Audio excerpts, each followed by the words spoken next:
Ketakutan hanya akan menenggelamkan hidupmu. Ketakutan hanya akan menenggelamkan mimpimu. Makanya saudaraku, fokusmu penting. Apa yang jadi fokus hidupmu sekarang? Tuhan atau masalah?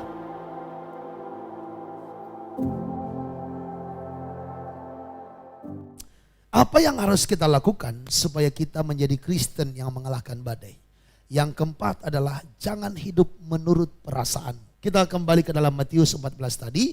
Ketika Yesus berkata kepada Petrus, datanglah, di ayat 29. Petrus pun turun dari perahunya dan dia berjalan di atas air mendapatkan Yesus. Ayat 30 sekarang, perhatikan. Tetapi ketika dirasanya tiupan angin. Tadinya Petrus sudah berjalan di atas air, wah keren banget. Tetapi ketika dirasanya tiupan angin, terus Takutlah ia. Iya. Dan mulai tenggelam lalu berteriak. Aha. Tuhan. Tunggu dulu, sebentar dulu. Ketika dirasanya tiupan angin, dirasanya, makanya hati-hati dengan perasaanmu.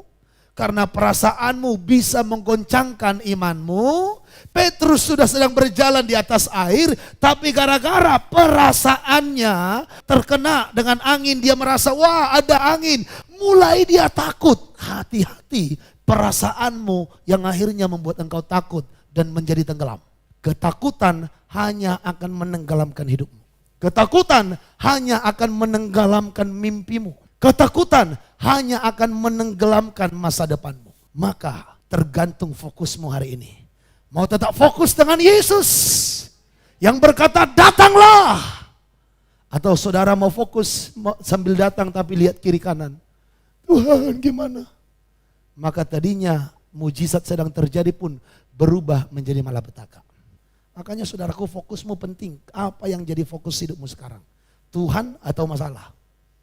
Petrus karena terpengaruh dengan tiupan angin, maka takutlah ia dan mulai tenggelam. Tetapi kalaupun saat ini saudara ada dalam keadaan takut dan sepertinya hidupmu mulai tenggelam, mulai jatuh, mulai hancur. Saya mau kasih tahu, masih ada kesempatan terakhir untuk engkau selamat. Apa itu?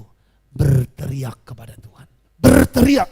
Ketika dia mulai tenggelam, Petrus mulai tenggelam karena dia takut. Dia berteriak. Apa teriakannya? Baca sama-sama. Tuhan, tolonglah aku. Dan saudara, di dalam teriakannya Petrus ini, apa yang terjadi? Buat orang yang berseru, berteriak kepada Tuhan. Dengar baik. Tuhan tidak nunggu lama-lama. Dia langsung segera menolong orang itu. Teriakan kita, kalau itu dengan iman, akan membuat tindakan darurat dari surga. Ada tindakan segera. Ketika Petrus sudah mulai tenggelam, lalu dia berteriak, enggak dikatakan Yesus, wah kamu sih merasakan tiupan angin, ragu sih, enggak digituin lagi. Enggak ada lagi waktu dengan itu. Ketika Petrus udah mulai tenggelam, dia berteriak, tanda dia sudah tidak mampu. Dia berteriak, tanda dia butuh pertolongan Tuhan. Dia berteriak karena ini masalah sangat besar.